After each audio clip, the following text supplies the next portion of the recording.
اللہ نے 100 سال سے، جیسے بھی ہمارے بھائی بتا رہے، اس خاندان کو ایک قبولیت دی ہے، اس خاندان کو اللہ نے ایک مقام دیا ہے. اس خاندان کا بچہ ولایت کی اعلیٰ سطح پر پیدا ہوتا ہے، پہنچتا نہیں ہے، پیدا ہوتا ہے ولایت کی اعلیٰ سطح پر. اللہ جزائے خیر دے. حضرت مولانا الیاس صاحب رحمۃ اللہ علیہ نے اپنا سب کچھ لگا دیا، یہاں تک کہ کھانے کو کچھ نہیں بچا.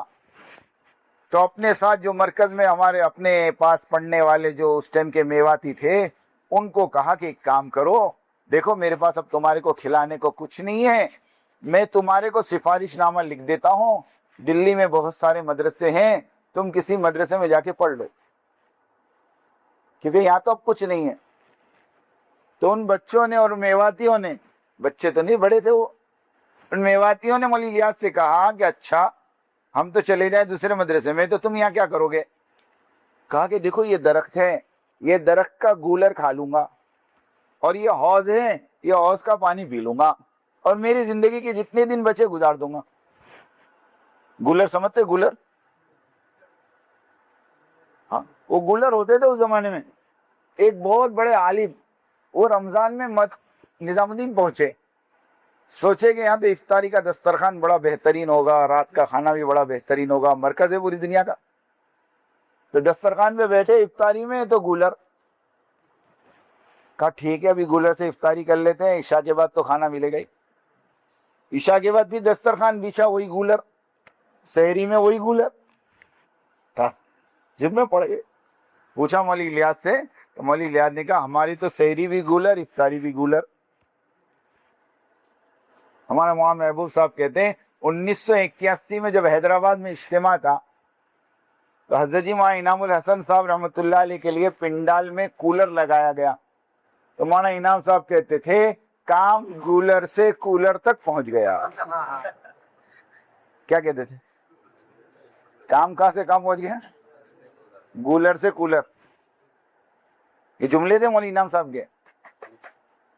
تو وہ بچے میواتی جو پڑھتے تھے مولانا کے ساتھ رہتے تھے، انہوں نے کہا کہ حضرت جب آپ گولر کھا کر اور پانی پی کر گزارا کر سکتے تو ہم بھی آپ کے ساتھ گولر کھائیں گے، پانی پئیں گے. جب کھانے کے زمانے میں آپ کو نہیں چھوڑا تو فاقے کے زمانے میں آپ کو کیسے چھوڑے؟ یہ اس گھر کا حال بتا رہا ہوں. کچھ بھی نہیں کھانے کو، بیوی بھوکی ہے، بچے بھوکے ہیں. مولوی یوسف صاحب اکیلے ہی تو تھے، مولوی یوسف صاحب اکیلے ہی تو تھے. ایک مرتبہ کا واقعہ ہے، اس کے بعد سے نظام الدین فاقہ نہیں آیا. میں وہ واقعہ سنا دوں خالی آپ کو. ایک مرتبہ کا واقعہ ہے کہ جماعت کھانا کھائی، ان کو کیا تکلیف ہوگی، جماعت کھانا کھائی، جماعت کھانا کھائی، پلیٹ میں تھوڑا کھانا بچ گیا. تو مولانا الیاس صاحب رحمۃ اللہ علیہ نے سائیڈ میں سے پلیٹ کو صاف کیا، کھانے کو بیچ میں کیا. اور ایک پردہ ہوا کرتا تھا گھر میں اور مسجد کے بیچ میں، وہ پلیٹ اٹھا کر پردے کے پیچھے دی اور اپنی بیوی سے کہا کہ یہ کھانا تھوڑا سا بچا ہے، تم اور یوسف کھا لو. اب وہ پلیٹ اندر گئی، دسترخوان بچھا، پلیٹ رکھی. مولوی یوسف صاحب نے اور ان کی امی نے ہاتھ دھویا، اور جیسے دسترخوان پر بیٹھ کر پہلا نوالا ابھی اٹھایا بھی نہیں تھا، اتنے میں پردے کے پیچھے سے آواز آئی، ارے ایک اور جماعت آ گئی، وہ کھانا واپس کر دو.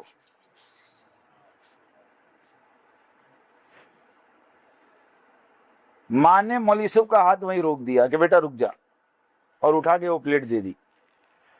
اب بچہ تو بچہ ہوتا ہے نا. مولوی یوسف رونے لگے، مولوی یوسف صاحب چھوٹے سے تھے، رونے لگے. مولوی الیاس کو پتا چلا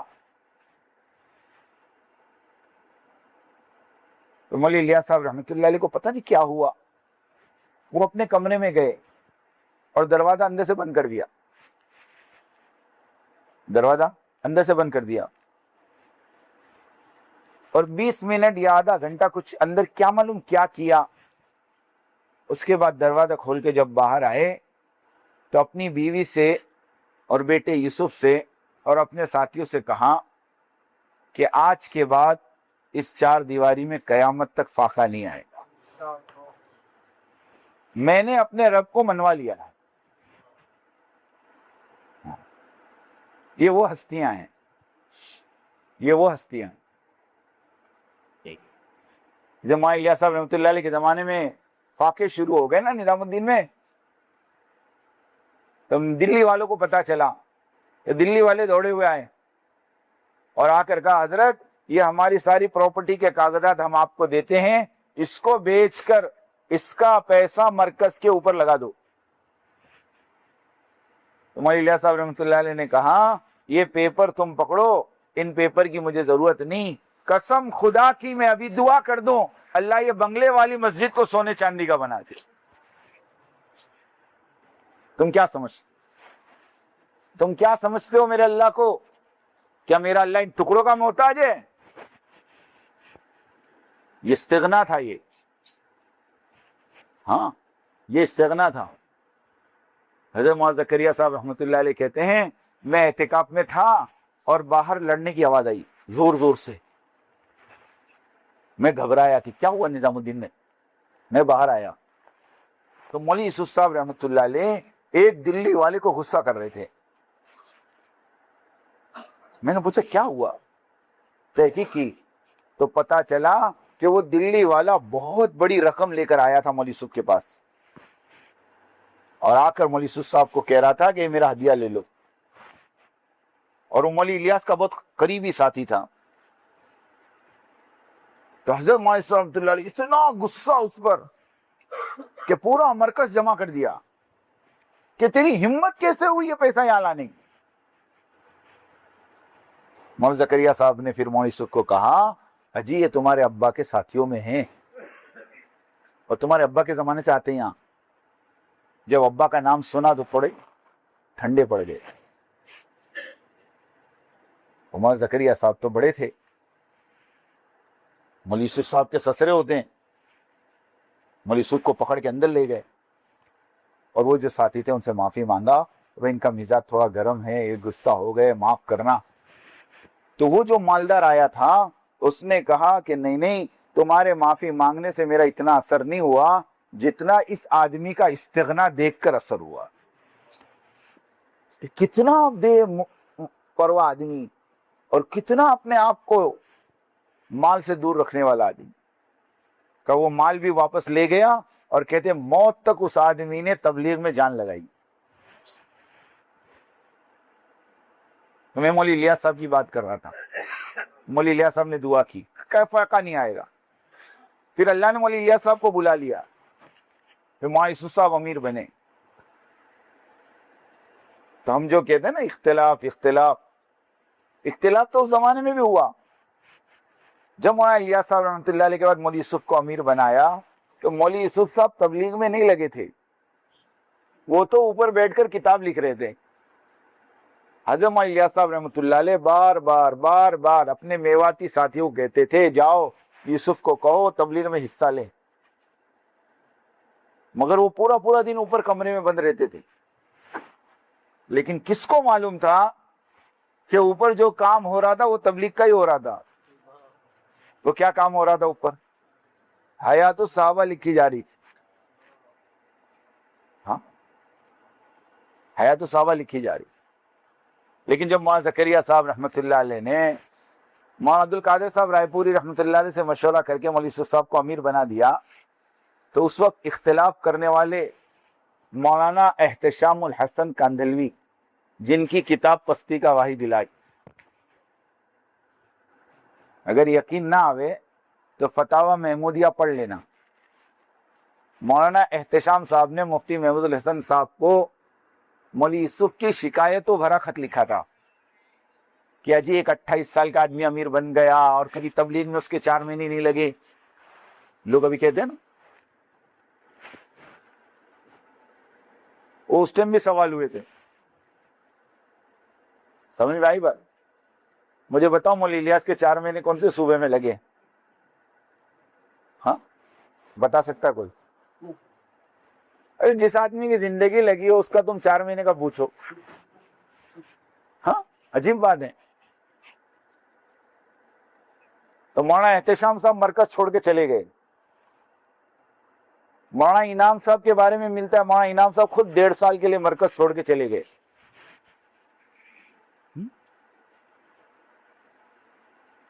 لیکن یہ مخلصین تھے, ان کو اختلاف تھا, مخالفت نہیں تھی. فرق سمجھنا, ایک ہوتا ہے اختلاف اور ایک ہوتی ہے مخالفت, اور مخالفت جو کرتا ہے وہ محروم ہوتا ہے. ہاں مخالفت جو کرتا ہے وہ محروم ہوتا ہے. شیطان نے آدم کی مخالفت کی تھی علیہ السلام, اس لیے توبہ کی توفیق نہیں ہوئی اس کو. اختلاف نہیں تھا اس کو مخالفت تھی کہ میں 6 لاکھ برس اللہ کی عبادت کی, میں اتنا بڑا عابد, اور مجھے چھوڑ کے اللہ یوں کہے انی جاعل فی الارض خلیفہ, کہ زمین کا خلیفہ میں انسانوں کو بناؤں. یہ ہے کون میرے سامنے کا بچہ ابھی پیدا ہوا, ابھی پتلا بنا. میں 6 لاکھ برس سے آسمان میں ہوں, میں آگ سے بنا, یہ مٹی سے بنا. جیسے ابھی لوگ کہتے ہیں نا ہماری گود میں کھیلا ہے, تو گود میں کھیلا ہوا بڑا نہیں ہو سکتا. نہیں, سوچنے کی بات ہے نا, ارے سوچنے کی بات ہے. ایک مدرسے کے محتمم صاحب نے مجھے بلایا, سننا, جب اختلاف شروع ہوا مجھے کہا حافظ صاحب ایک بات بتاؤ. میں کہا بولو کیا مسئلہ ہے. انہوں نے ایک دم انجان بن کے پوچھا, جانتے تو سب ہے لیکن وہ مجھے دیکھنا چاہتے کہ کیا جواب دیتا ہے, کہ کیا مسئلہ ہے یہ. میں نے کہا کچھ بھی نہیں. کیا بات کرتے گئے, اتنا مسئلہ پوری دنیا میں چل رہا ہو, تم کہتے کچھ نہیں. میں کہا حضرت ایک بات بولو. بولے ہاں. میں کہا مسئلہ صرف یہ ہے کہ قاری طیب صاحب رحمۃ اللہ علیہ کا جب دیوبند میں انتقال ہوا تو ان کے بیٹے کو دارالعلوم دیوبند میں اہتمام کے لیے بلایا, تو وہ مدرسہ چلاتے تھے حیدرآباد میں, مولانا قاسم نانوتی کے لڑکے. تو انہوں نے کہا کہ چونکہ میں میرا مدرسہ چلا رہا ہوں, یہ مدرسہ چھوڑ نہیں سکتا, البتہ میرا لڑکا ابھی فارغ ہوا ہے, 2 سال ہوئے ہیں, نام طیب ہے, اگر تم کہو تو میں مولوی طیب کو بھیجوں. اب جو دیوبند میں تھے انہوں نے آپس میں مشورہ کیا کہ چلو قاری مولانا قاسم نانوتی کا بیٹا نہیں تو پوتا صحیح ہے, تو نسبت اسی کی, کا ٹھیک ہے بھیجو. اب جب وہ قاری طیب صاحب حیدرآباد سے نکل کر دیوبند پہنچے تو ان کی عمر کتنی تھی معلوم ہے؟ 25 سال. کتنی تھی؟ 55 سال یہ محتمم رہے. کتنے سال؟ جب دیوبند سے 1982 کی 12 جنوری کی رات کو ان کو گھسیٹ کر نکالا گیا, اس وقت ان کی عمر 80 سال کی تھی, تو 25 سال ملتا ہے. 25 سال کی عمر میں میں نے مولانا کو کہا کہ قاری طیب صاحب محتمم بن گئے دیوبند کے, تو دیوبند کے جو اکابرین تھے, جو بڑے بڑے اساتذہ تھے, اس میں 2 کا نام تو میں ابھی نام بتا دوں آپ کو, علامہ انور شاہ کشمیری رحمت اللہ علیہ اور مولانا شبیر عثمانی رحمت اللہ علیہ. یہ دونوں دیوبند چھوڑ کر ڈابیل گجرات کے مدرسے میں پڑھانے آ گئے. کیوں؟ کہ یہ بچہ محتمم بن گیا, اب ہم یہاں نہیں رہ سکتے. میں نے کہا وہ 25 سال کا محتمم بنے یا 28 سال کے امیر بنے, فرق اتنا ہے. لیکن سامنے والی پارٹی میں فرق اتنا ہے کہ انور شاہ کشمیری رحمت اللہ علیہ اور شبیر عثمانی دارالعلوم دیوبند چھوڑ کر ڈابیل جامعہ میں آ کر مدرس بن گئے. انہوں نے دیوبند کے سامنے مدرسہ کھڑا, یہ شرافت تھی ان کی. جب ان کی شرافت تھی تو ان کا کیا تھا وہ آپ سوچ لو. ہاں ایسے مولانا الیاس صاحب رحمت اللہ علیہ کے بعد, سنو میری بات دھیان سے, مولانا یوسف صاحب رحمت اللہ علیہ جب امیر بنے تو مولانا انعام صاحب, کہ پوری دنیا سنیں گی بات, اور مولانا احتشام الحسن صاحب کندلوی دونوں چھوڑ کے چلے گئے.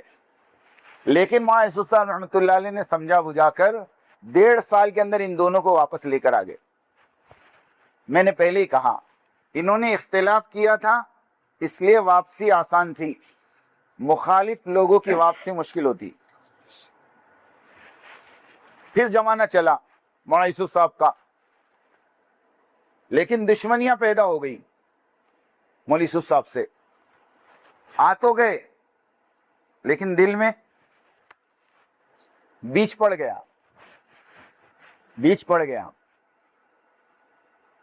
اور پھر 1965 2 اپریل بلال پارک مسجد لاہور حضرت مولانا یوسف صاحب رحمۃ اللہ علیہ نے فجر کے بعد کا بیان کیا. اور بیان سے پہلے یا بیان کے بعد ایک ناشتہ ہوا تھا. اب وہ ناشتے میں کیا تھا اللہ جانے، ورنہ 48 سال کی عمر میں آدمی اتنا جلدی نہیں جاتا جو پوری دنیا میں سفر کر رہا ہو. شکوک شبہات ہیں، کیونکہ جیسے مولانا یوسف صاحب کا انتقال ہوا فوراً پڑوس والوں نے دفن کی تیاری کر لی، قبر کھود دی کہ ان کو یہیں دفن کر دو. یہ باہر بات نہیں جانی چاہیے. وہ تو اللہ جزائے خیر دے مولانا زکریا صاحب کو، انہوں نے ضد کر کے مولانا یوسف صاحب رحمۃ اللہ علیہ کی لاش کو انڈیا بلوایا کہ نہیں یہ تو نظام الدین دفن ہوں گی، ورنہ کیا چکر تھا وہ اللہ جانے. لیکن بیج وہیں پڑ گیا تھا کہ مولانا یوسف صاحب رحمۃ اللہ علیہ کا جب انتقال ہوا تو مولانا زکریا صاحب رحمۃ اللہ علیہ نے مولانا انعام صاحب کو امیر بنا دیا. مولانا انعام صاحب، بعضوں نے کہا کہ مولانا انعام صاحب کو امیر نہیں بنایا تھا، امین بنایا تھا، اور یوں کہا تھا کہ مولوی ہارون چھوٹے ہیں، یہ جب بڑے ہو جائیں تو امانت ان کے حوالے کر دینا. لیکن تقدیر کی بات ہے کہ مولوی ہارون صاحب بڑے ہی نہیں ہوئے یا بڑے ہونے نہیں دیا گیا. دونوں باتیں میں بہت باریکی بات کر رہا اور میرے پاس سب پروف ہے.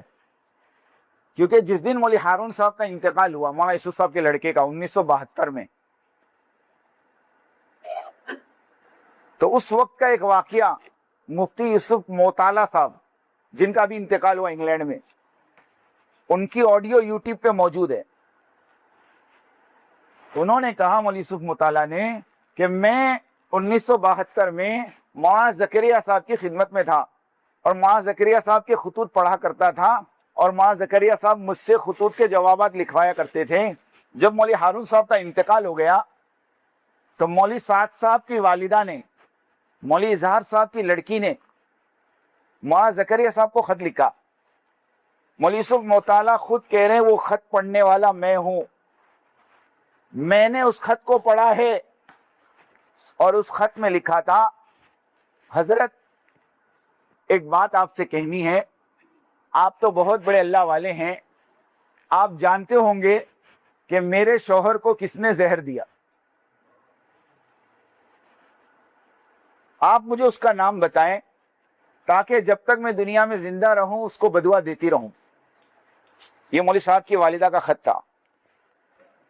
مولوی یوسف موطالعہ کہتے ہیں مولوی زکریا نے مجھے بلایا اور مجھ سے کہا اس کا جواب لکھو، اور جواب میں مولوی زکریا صاحب نے خط لکھا، میری بچی میں جانتا ہوں تیرے شوہر کو کس نے زہر دیا، لیکن میں اس کا نام نہیں بتاؤں گا، اور میں تجھ سے بھی کہوں گا اللہ سے دعا کر اللہ تیرے شوہر کی مغفرت کرے، جنت الفردوس میں جگہ عطا فرمائے، اور اس کا بہترین بدلہ تجھے تیری اولاد کی شکل میں دے.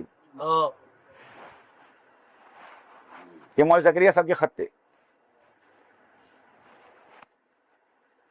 لیکن جب وہاں انعام صاحب امیر بنے، بیچ میں بات رہ گئی، تب بھی اختلاف ہوا.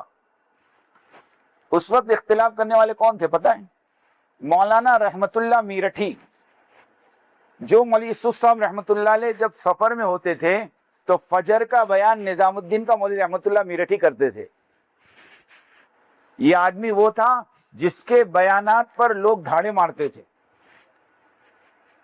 اب ان کو یہ تھا کہ مولانا یوسف کے جگہ پر بیان تو میں ہی کرتا ہوں، ان کے بعد یہ کرسی تو میری ہے. نہیں سمجھے آپ؟ اب پہلے سے کرسی کا شوق ہو تو ابھی رستے میں ہم قصہ سن رہے تھے، ایک آدمی کسی بزرگ کے پاس گیا، بیعت ہوا، ان کے ساتھ رہنے لگا، اور چند مہینوں کے بعد کہا حضرت کچھ تربیت نہیں ہو رہی. کیا کہا؟ حضرت کچھ تربیت نہیں ہو رہی، کچھ فائدہ نہیں ہو رہا آپ کے پاس رہنے کا. کہا کیوں؟ کیا نیت لے کر آئے تھے؟ کہا میں تو آپ کے پاس آپ جیسا بننے آیا تھا. تو کہا پہلے دن سے کرسی کا شوق ہے تو کیا ملے گا؟ پہلے دن سے پیر بننے کی تمنا ہے. نہیں سمجھے آپ؟ تو کیا ملے گا؟ بھائی پہلے مجاہدہ کرو کہ نہیں. اللہ کے سپر مفتی سمیر صاحب نے مثال دی، مفتی سمیر صاحب نے مثال دی. ایک بچہ پہلے اسٹوڈنٹ ہوتا ہے نا، اس کے بعد ٹیچر بنتا ہے، اس کے بعد ایگزامینر بنتا ہے. ارے ایسا ہی ہوتا ہے. بولے یہاں تو پہلے دن سے ایگزامینر بن جاتے ہیں. امیر صاحب کو 10 نمبر، فلاں کو 5 نمبر، فلاں کو 2 نمبر. پہلے دن سے فیصلہ کرتا ہوں اس میں کچھ لینے کا نہیں، اس میں کچھ لینے کا نہیں، اس میں کچھ لینے کا نہیں. حضرت ماساد صاحب فرماتے ہیں جو اپنے ساتھیوں کے بارے میں یوں کہوے کہ اس کا میرے یہاں کوئی مقام نہیں، قسم خدا کی اس کا خود اللہ کے یہاں کوئی مقام نہیں. جو یوں کہوے اپنے ساتھیوں کے بارے میں کہ اس کو میں نہیں مانتا، تو کہتے اس کو اللہ نہیں مانتا. سیدھی بات ہے. ہاں